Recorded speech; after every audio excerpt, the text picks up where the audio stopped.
5 trazia a promessa de um governo mais democrático.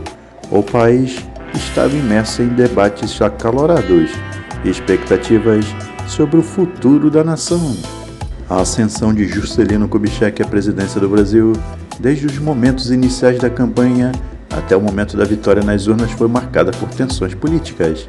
Para a sucessão do anterior presidente do Brasil, Getúlio Vargas, que havia tirado a própria vida em 54, os dois maiores partidos brasileiros, o PSD e a UDN, queriam promover uma aliança no Kubitschek, aliando-se ao PTB e tendo João Goulart como candidato a vice-presidente. Portanto, efetivou-se uma forte aliança política com o intuito de ganhar as eleições. Durante a campanha político-partidária, Juscelino Kubitschek realizou duas principais promessas. A primeira era transferir a capital do Brasil para o Planalto Central, e a segunda, anunciar o plano de metas que tinha como principal slogan o desenvolvimento como modelo econômico. O plano de metas tinha como principal lema fazer desenvolver o Brasil 50 anos em 5. Você sabia que no Brasil já teve um grande terremoto? No dia 31 de janeiro, um terremoto de 6,2 graus na escala Richter atingiu a cidade de Porto dos Gaúchos, Mato Grosso. Foi o maior terremoto do Brasil. No dia 3 de novembro, o presidente Café Filho era hospitalizado no Rio de Janeiro após sofrer um ataque cardíaco. Nesse mesmo dia, Juscelino Kubitschek era eleito presidente da República, com mais de 3 milhões de votos. O presidente da Câmara dos Deputados, Carlos Luz, assume interinamente a presidência do país. No dia 9 de maio, a Alemanha Ocidental adere à OTAN, uma aliança militar intergovernamental que visa estabelecer um sistema de defesa coletivo. No dia 14 de maio, diversos países socialistas do leste europeu, liderados pela União Soviética, assinam um acordo que cria o Pacto de Varsóvia, uma espécie de OTAN do mundo socialista. Os anos têm evidentes implicações sociais, especialmente quando consideramos o ponto de vista comunicacional, pois é nesse período que as propagandas invadem a rádio e a recém-chegada televisão. Era um mundo mais romântico, mais feliz, ao contrário da década anterior, marcada pela guerra e pelo ódio. Com relação às músicas, os maiores sucessos tocados nas rádios eram Dó Ré Mi, com Doris Monteiro, Hoje Quem Paga a Conta Sou Eu, com Nelson Gonçalves, o Samba do Ernesto, com Os Demônios da Garoa, e Em Nome de Deus, com Emilinha Borba. Nesse ano de 55, os automóveis mais vistos. Menos automóveis na rua não significa mais tranquilidade no trânsito. Significa também mais dificuldade para ir e vir nos locais, sobretudo se você não tem carro, como era o retrato da grande maioria dos brasileiros de 1955, que sofriam para se deslocar de um local para outro.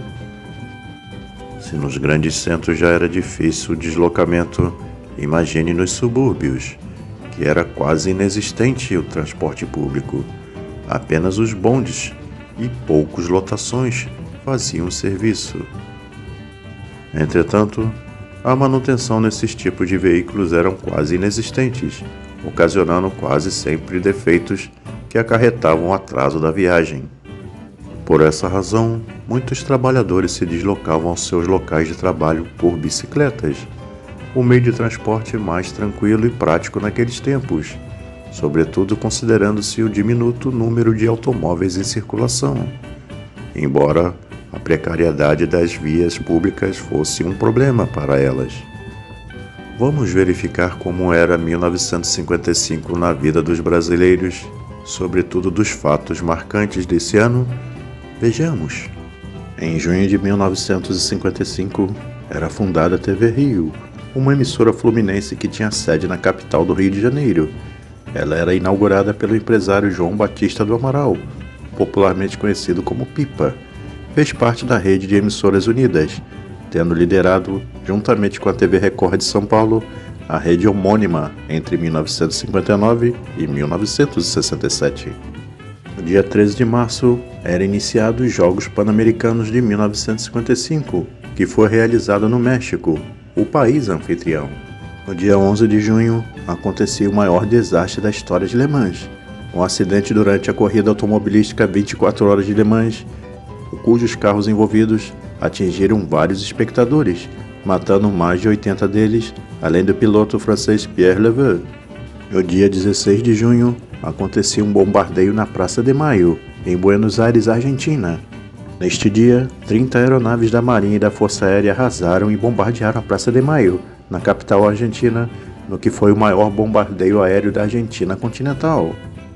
A edição de 55 da Pequena Taça do Mundo foi a quarta do torneio disputado por clubes europeus e sul-americanos na Venezuela. Foi disputada entre os meses de julho e agosto de 55 e teve novamente um clube brasileiro como campeão, o São Paulo, que contou com Valência da Espanha como vice-campeão.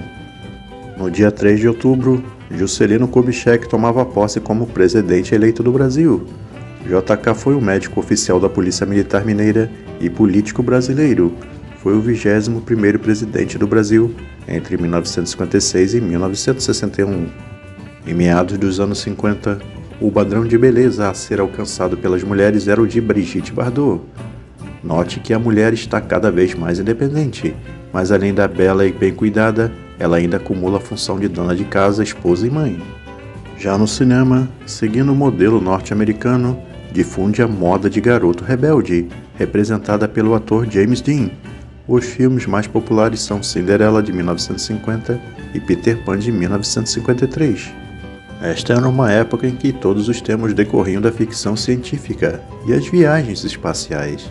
Até mesmo os carros norte-americanos eram inspirados na tecnologia espacial. Grandes, baixos e compridos, luxuosos e confortáveis, inclusive os diversos aparelhos eletrodomésticos criados, como a máquina de lavar roupas e o aspirador de pó. Quanto aos avanços científicos, podemos destacar o primeiro uso da vacina contra a poliomielite, que ocorreu em 1955. Já que estamos vendo o rei do rock na foto, podemos falar agora do rock and roll, que explodiu na década de 50 nos Estados Unidos. A repercussão mundial esteve nas vozes de cantores como Elvis Presley, Chuck Berry, Joe Big Tucker e Bill Haley. No Brasil, além da introdução do movimento rock, surge um estilo de música único, a bossa nova, cantada nas vozes de Tom Jobim, Vinícius de Moraes e João Gilberto. Outro episódio marcante de 1955 foi o começo da Guerra do Vietnã. Ocorrida entre 55 e 1975, foi um conflito entre os Estados Unidos e o Vietnã do Norte, este último apoiado pela União Soviética. O combate faz parte do contexto da Guerra Fria.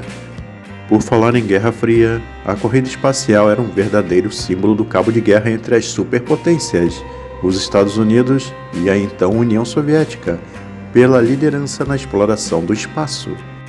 Voltando ao Brasil, o golpe preventivo de 55, também conhecido como Movimento de 11 de Novembro, foi um contragolpe realizado por Henrique Teixeira Lott, que garantiu que JK tomasse posse da presidência da República.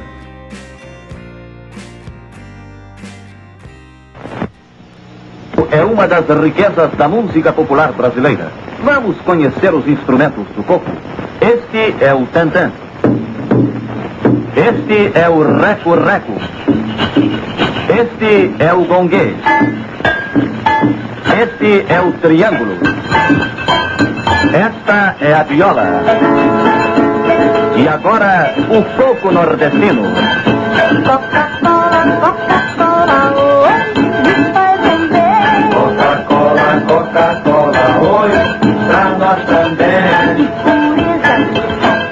Coca-Cola tem, nós queremos Coca-Cola, Coca-Cola vai comer. Quando estiver cansado ou com sede, reanime-se com Coca-Cola, isto faz um bem. Coca-Cola para mim. Coca-Cola pra nós também.